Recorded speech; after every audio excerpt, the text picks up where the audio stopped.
Саламатсызбы элим, жашым 43-тө, жалгыз көзүмдүн кареги болгон уулумдун тарбиясы бузулду. 4 жылдан ашты. Жашы 22-де.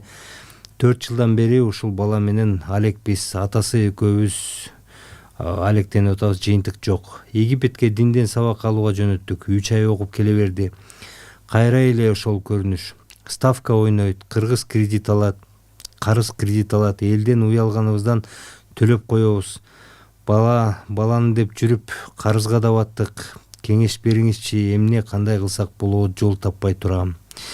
18 жашында клей чегип баштаптыр. Андан чыгарабыз деп частный клиникаларга дарылаттык. Андан жакшы болду деп кубанып калсак, ставка оюнга кирип какшатып отурат.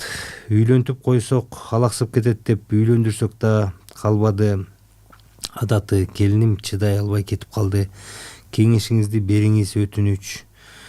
Айтышпайт, турушпайт, эмне десек макул деп коет, но сыртка чыгып кайра эле таз кейпин кийип алат. Өзү өкүнөт, кечирим сурайт, кээде ыйлайт.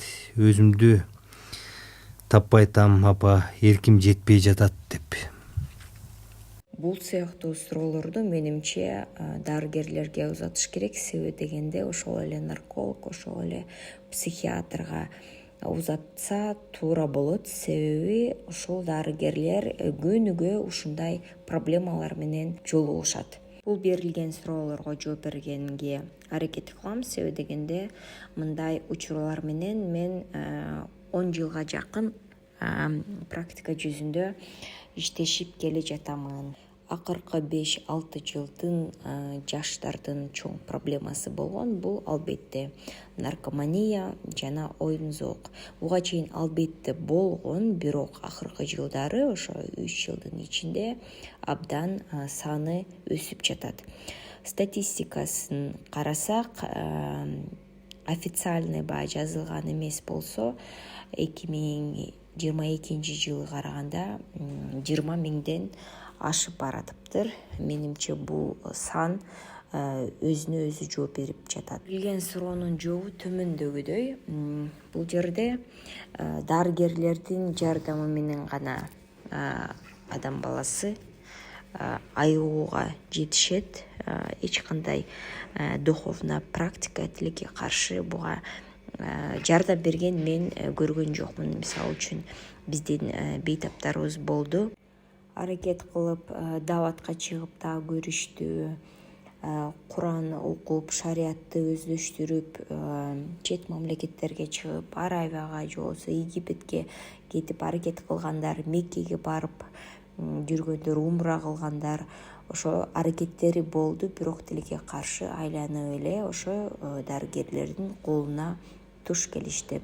Бул учурда эгер сиздер психиатр, психологдор менен иштесеңиздер, жыйынтыгын көрө аласыздар. Сиздерде суроо жаралышы мүмкүн. Эмне үчүн балам ушинтип алаксытып койсом жардам бербейт, үйлөндүрсөм же болбосо Куран диний максаты менен мындай туура жолго түшүүгө ушундай үгүттөсөм жардам бербейт депчи. Себеби дегенде бул учурда адамдын аң сезими таптакыр башкача болуп калат.